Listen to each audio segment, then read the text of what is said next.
Yo, guys, the stack is back. Welcome into Stack and Dubs. I'm your host, Chris Chinn. After a nice long summer off with a little Olympics sprinkled in, it's good to see the boys back in action. Last night, preseason game, took on the Sacramento Kings and made it rain, hit 28 three-pointers, one off the NBA regular season record, I may add. I think they shot up over 55%. And basically, the first half, you learned a lot about what this team is going to become and what the priority is. And that is shooting and raining three-pointers. The irony is that obviously with Klay Thompson gone, you lose one of the best shooters of all time, number two in my opinion. But with the additions we made, we're talking a little bit of DeAnthony Melton. We're talking a little bit and a lot of a Buddy Hield, especially last night, 6 for 7 on three-pointers, could not miss. And even Kyle Anderson gives you a little bit of front court shooting. Yes, it is the ugliest three-point shot that you'll ever see. But it's been a little reworked, and he if he can go 1 for 1, or just at least be in the mid 30s percentage wise for the season on low volume. He gives you a little bit of a stretch 4, sometimes stretch 5 option shooting that three. I think last year was really bad for him, but 2 years ago, I think he shot over 40% from three. So it's in there despite the aesthetics of the look. And really, I think this is what the Warriors need to embrace. Steve Kerr's been saying it all off season that we're just going to get threes up. I want guys shooting three-pointers confidently. You saw it last night, just no hesitations. Jonathan Kuminga, especially, 7 three-point shots, made 4 of them. No real hesitation. You see the green light compared to last year where you see that thought process every time he's open from three and people are daring him to shoot. You see the thought process of, oh wait, am I supposed to shoot this? Oh yes, I am wide open. Okay, let's put it up. And it's just the key to being a good three-point shooter is just that confidence, and to the point where you're not thinking about it. And Kuminga even said the same after the game yesterday.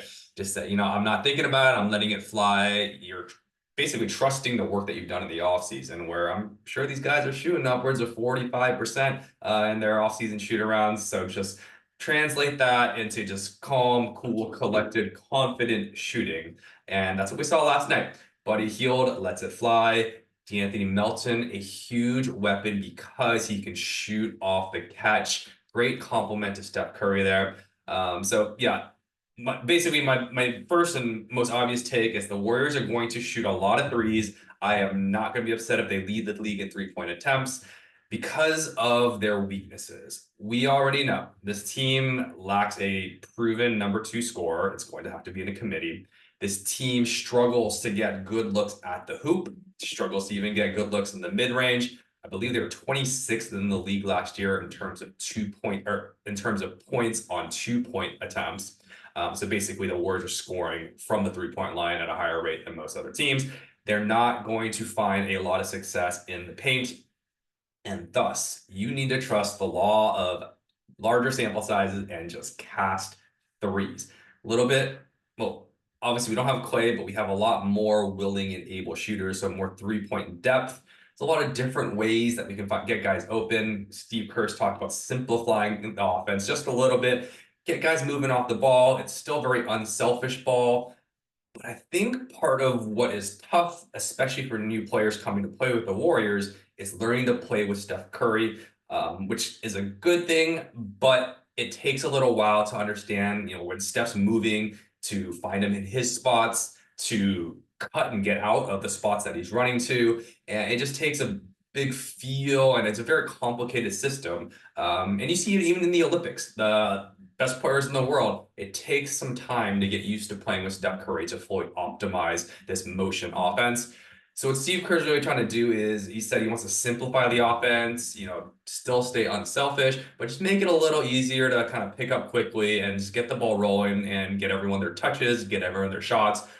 They will figure it out. Steph Curry will get his. That is not something that we're worried about. And I think with this kind of more holistic three-point emphasis, the Warriors are going to find a lot more success. They're also going to find a lot more variance. Three-point variance is a huge thing in the NBA these days, but in the aggregate, in the large sample sizes, you see teams that shoot the three more than anyone else, the Celtics, the Mavericks, the Nuggets. Those are the teams that have been great and gone far and won championships, obviously, recently. So you have to deal with the variance, and you have to have a change up when the three-point shot, which is your go-to fastball, isn't falling. And that's something that the Warriors don't really have, and we're going to get into that in a bit. It's something that the good three-point teams like the Mavericks do have, where Kyrie can just go into an ISO. That's a good change up when the three-point shot's not falling. The Celtics, you can have Jaylen Brown slashing to the hoop. That's a good change up. You have other ways to score and get easy buckets.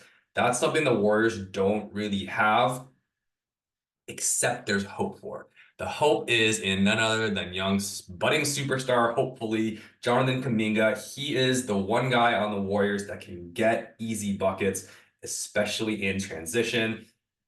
I forget, I mean, he set some sort of dunks record for the Warriors last year, like most dunks in a season in the franchise in however many years. My point is that him and kind of Andrew Wiggins, a little bit more in the past, but last year, Wiggins really just didn't have that same impact attacking the hoop, nor is he a great finisher. But those are the two that could really use their athleticism to get to the hoop, create for themselves, and get some easy buckets. So we're going to get a little bit into more of a segment. We're going to call it the good and the bad, more so looking just at what the Warriors did in the off season and kind of the moves they made and just kind of what it looks like going forward in terms of just style and what we're going to have to address as well. So let's start with the good. First thing, D'Anthony Melton. Very, very good signing. Got him on the mid-level exception. I think about $12 million. Yes, we lost Klay Thompson, but we were able to sign Melton and Buddy Hield to essentially replace him.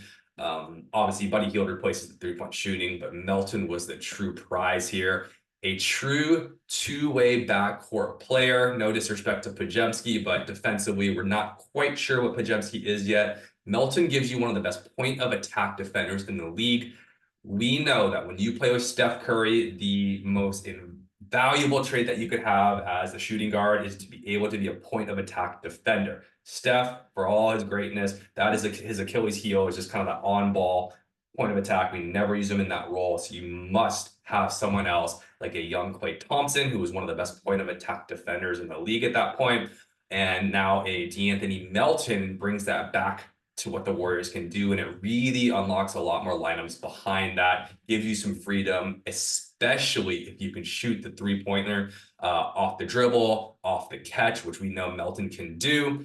Yes, it's a little more smaller sample size because Melton's never really been a true scorer. I think he's in like 9 points per game, although he's been hurt for a lot. So maybe he's more like a 10-point scorer in the past. But I think he's only 25, 26 years old. So there is some runway. Like I said, there's been some injuries. So he's continuing to grow. And if you're ever going to get the best out of a player like D'Anthony Melton, a culture like the Warriors where they turn winning players into true very winning players, for lack of a better term. Melton, great fit, great get by Dunleavy. I really think that Melton, if we're going to have success and if we're going to make a playoff run, Melton's impact is going to be, second to none, other than maybe a big leap by Kuminga.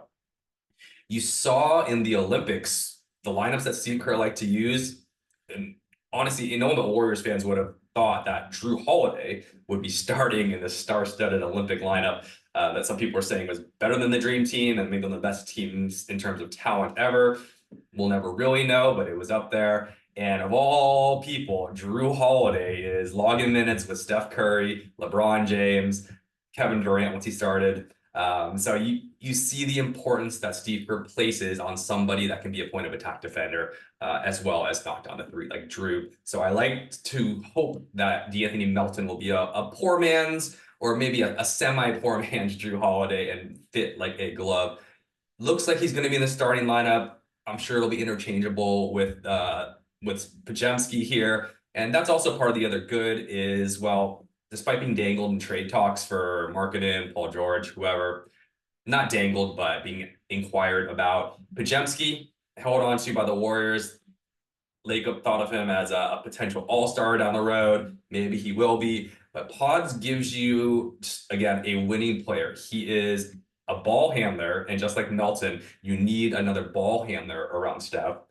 Pods is a connector, right? He makes the right pass. He can get into the lane. Not the best scorer or finisher for himself, but the fact that he can create for others, open up shooters, just do all the little things. That's what Pods does best.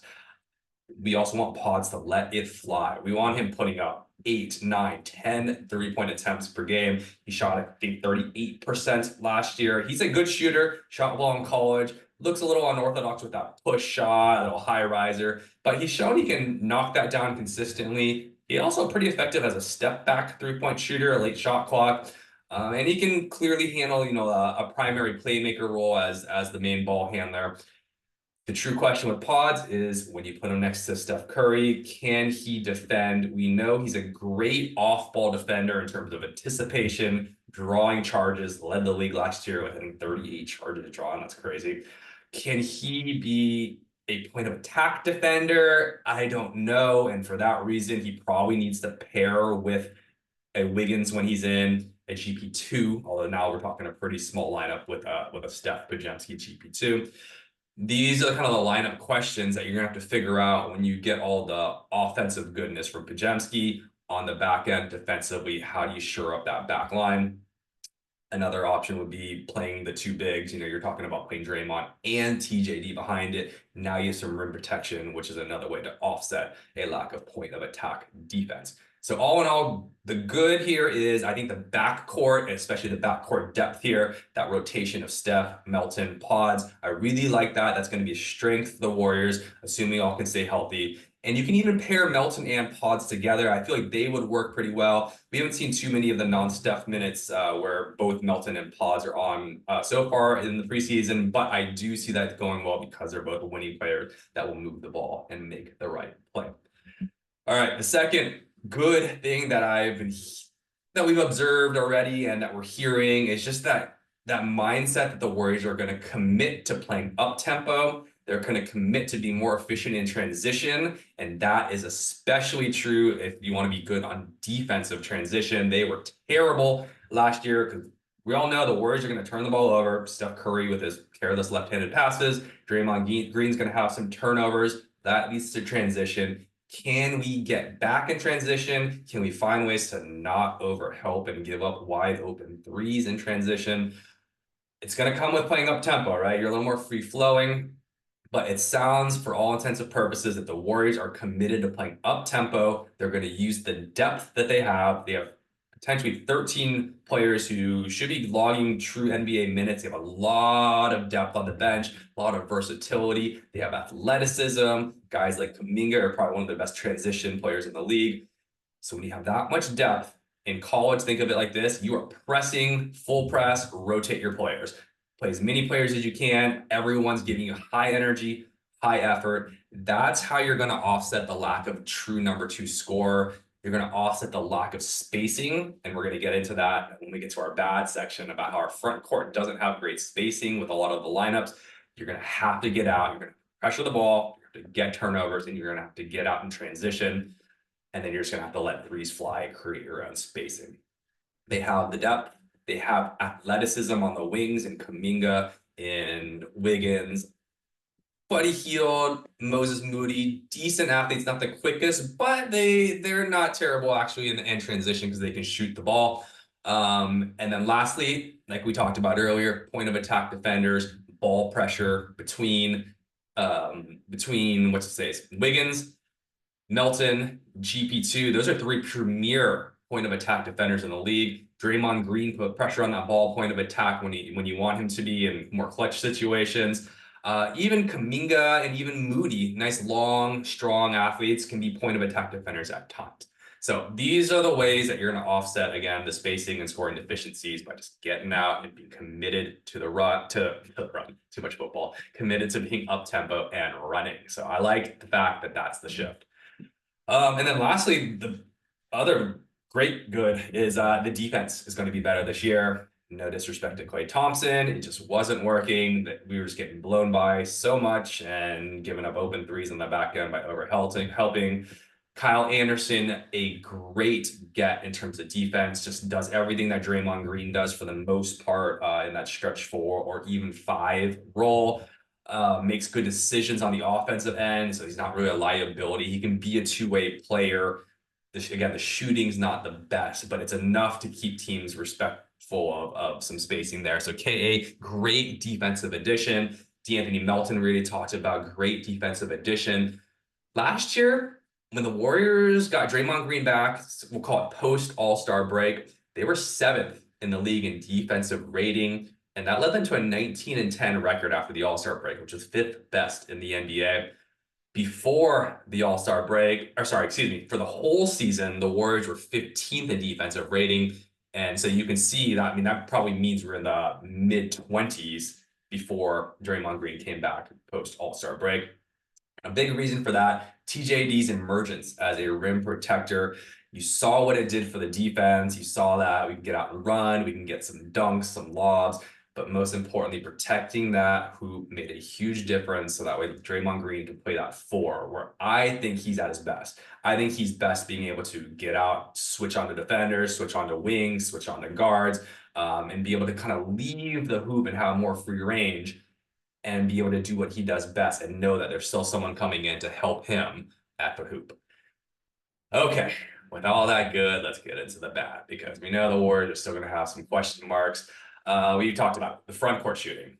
So we're talking if the biggest puzzle in terms of lineups that every Warriors fan knows is how do you play Draymond Green and TJD in that front court for all the defensive benefits we just talked about, but then also have Jonathan Kuminga at the 3, right? The biggest question is, can Kuminga play the 3 in terms of offensively? Can he space the floor? Can he knock down enough shooting where you're getting defenders respecting that 3 to create space? Otherwise, the offense, your Steph Curry, your Melton, your Podziemski, there's nowhere to work if there's no spacing.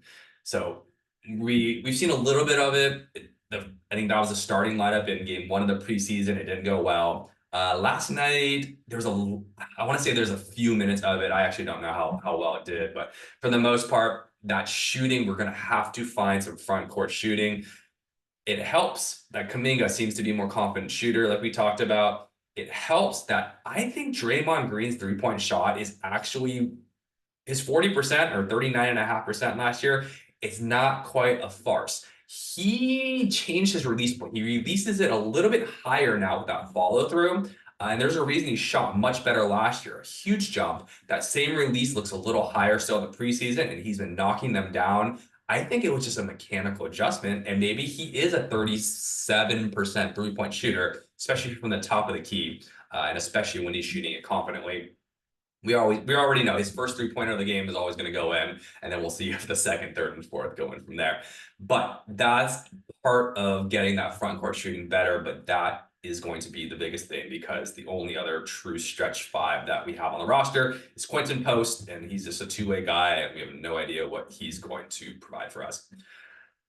We talked about it. The other bad is lack of quality shot generation, right? The Warriors aren't going to get much easy at the hoop. They don't get to the free throw line other than Kuminga. They don't really have an isolation scorer. I mean, it's Steph Curry, but that's a different type of isolation scoring. They don't really have anyone that can break down the defense, basically attack the hoop and then kick it out to shooters. It's going to be very hard when the shot isn't falling and that 3-point variance is kind of at that low undulation. How are the Warriors going to find ways to stop the bleeding and just not go through these huge droughts that we saw last year? That is why the Warriors had so many huge blown leads. A 20-point lead wasn't safe a lot of the time, and there'd just be these 5, 6, 8-minute portions where they would just not score a basket. And they're not getting to the line either. So that's what they need to figure out. That's why you need a number 2 scorer. But there again are ways that they're just going to have to kind of power through, play good defense, get out and run, and Kuminga just gets going. Last year, I think we talked about the percentage of 2-point buckets. Well, also they're 26th in the league in terms of points in the paint, and they're 28 in free throws. So no lie, we're not getting easy points. So that's the good, the bad. We're going to get into a lot more good. We're going to get a lot more bad as the season goes. But after 2 games of the preseason, we are 2-0. The 3-point shooting looks to be the best ever that we've ever seen in the NBA. So problem solved, right? Who needs a number 2 scorer when you're shooting 55% from 3?